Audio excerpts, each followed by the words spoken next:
এই রেসিপিটা মানে খাওয়ার জন্য আজকে আমি গাছ থেকে কাঁঠাল পেড়ে তারপরে এই রেসিপিটা করলাম, কারণ এটা খেতে অনেক মন চাইলো।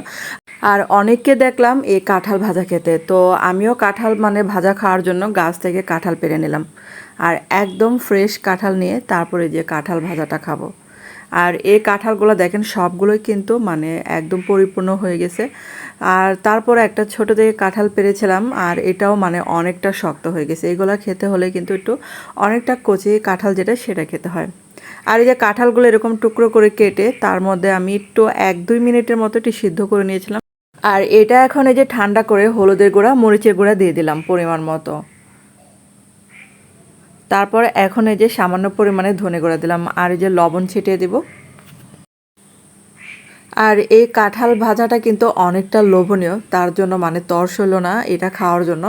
আপনারাও কিন্তু ট্রাই করে দেখতে পারেন, কিন্তু অবশ্যই কিন্তু একদম কচি কাঁঠালটা নেওয়াটা ভালো। তারপর দেখেন এটার উপরে আমি কিছুটা চালের গুঁড়া ছিটিয়ে দিলাম। আর এগুলা একদম এভাবে মাখিয়ে নিতে হবে যেন প্রত্যেকটা কাঁঠালের টুকরোর মধ্যে সমস্ত মশলাগুলো উপকরণগুলো আর কি মাখানো থাকে। আর চালের গুঁড়াটা দিলে সুবিধা, মানে অনেকটা ক্রিস্পি হবে উপরেটা। তারপর দেখেন হাত দিয়ে ভালো করে মাখিয়ে নিলাম। আর এটা কিন্তু একটু ঝাল ঝাল করে খেলে বেশি ভালো লাগে, তার জন্য একটু মরিচের পরিমাণটা একটু বাড়িয়ে দিয়েছিলাম। আর চুলায় তেলটা আগে থেকে গরম হতে দিয়েছিলাম। তারপর একে একে এখন এই যে কাঁঠালের টুকরোগুলো আমি তেলে ভেজে নেব। আর চুলার আঁচটা কিন্তু একদম মিডিয়াম আঁচে রেখে এগুলো ভেজে নিতে হবে মচমচা করে। তো আমি কি করলাম, সবগুলোই একসাথে দিয়ে দিলাম। আর এটা দেখেন কালারটা কত সুন্দর লাগতেছে, কারণ আমি একটু মরিচের গুঁড়া যেহেতু বাড়িয়ে দিয়েছিলাম এই জন্য কালারটা এরকম লাল লাল দেখা যাচ্ছে। আর দুই সাইডে এরকম করে উল্টিয়ে পাল্টিয়ে মচমচা করে ভেজে নিতে হবে। আর যেগুলো এখন যে ভাজা হয়ে গেছে সেগুলো আমি চুলা থেকে নামিয়ে ফেলছি।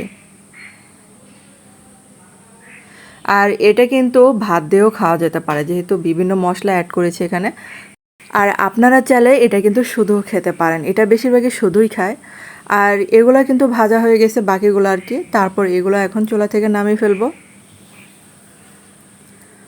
আর হয়ে গেল আমার কাঁঠালের এই ভাজাটা। তো আপনাদের কাছে কেমন লাগলো অবশ্যই কিন্তু কমেন্ট করে জানাবেন। তো অনেক মানে ক্রিস্পি হয় এই ভাজাটা, তো অবশ্যই কিন্তু ট্রাই করে দেখতে পারেন। আর এখন এই যে আপনাদেরকে দেখাচ্ছি,